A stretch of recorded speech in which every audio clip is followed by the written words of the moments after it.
All right, guys. So let's talk about this target here. A lot of you have been asking, do we have moat group specific drills that you can run for your ramparts shooting projects or shooting assignments? And the answer is yes, we do, but we don't really share them, and there's really no reason for that. So what we're gonna try and start doing is doing some of these printable targets. These are pretty popular in the industry, so we figured we might as well go ahead and jump on that bandwagon and do a couple drills for you guys. So, and I apologize if it's windy. So this particular one, we're calling it the Moat Group Carbine Standards, and really what that means is this is just it's a drill that is meant for you to print out, come out to the range, and do first thing. No warm-up shots, no nothing. You just get it stapled up or get it taped up and run this drill. And so really it's working on a bunch of things here. It's working on the performance level. There's quite a bit of sprinting. And with that, you have to work on controlling your breathing. There's a lot of the throttle control that you're going to have to do. So it's a lot of sprinting, stopping, and shooting. And then, of course, you can see the various different shapes that we have here. Precision comes into effect. And obviously, offset comes into effect depending on what your zeros are at. So really, that's kind of the broad line purpose of this particular drill. So it kind of encompasses a little bit of everything, and that's why we call it just a standard.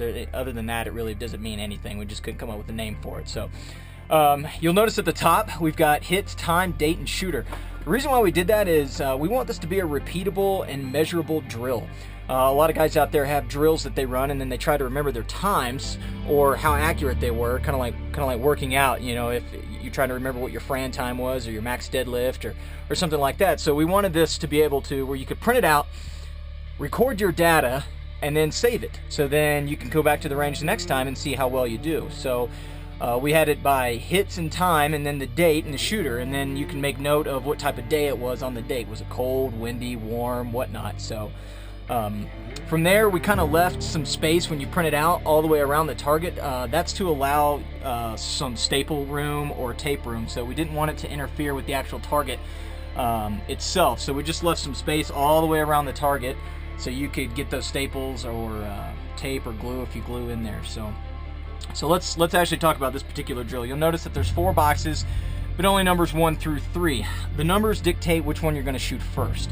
And then there's a little explanation under each one. So for number 1, it says, from the 0-yard line, you're going to sprint to the 50-yard line. You're going to do 5 rounds in number 1, okay? And then let's look at number 2. Number 2, from the 10, 3 rounds. So we're currently at the 50, so we're going to have to sprint back to the 10 and put 3 rounds accurately in at number 2, obviously worrying about your offset. You'll be breathing pretty heavily at that point. You've ran about 90 yards or sprinted 90 yards, so this is going to be a little bit of a challenge. Now let's look at the number 3 boxes. They both have the same explanation under them. From the 25, 2 rounds. From the 25, 2 rounds. So we're currently at the 10. You're going to have to sprint back another 15 yards, put 2 here and 2 here. So again, it's working that throttle control. You're going to have to work on your breathing. You're going to have to be mindful of your offsets depending on what your zero's set at. So what we're going to do now is just going to go run this drill. Just got out to the range. So we're going to go run it and we'll see how we do. All right, guys. So I'm going to staple this up here.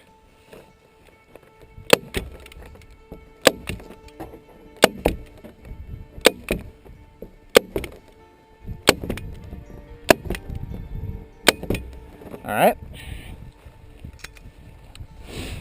and we'll set our timer 60 seconds here. Yep, okay. So remember, throttle control, offset, breathing. It's kind of the key 3 to this particular drill.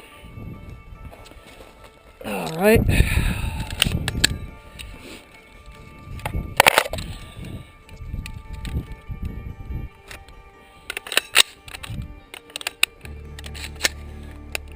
All right, here we go, guys.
All right, so went pretty slow that first time.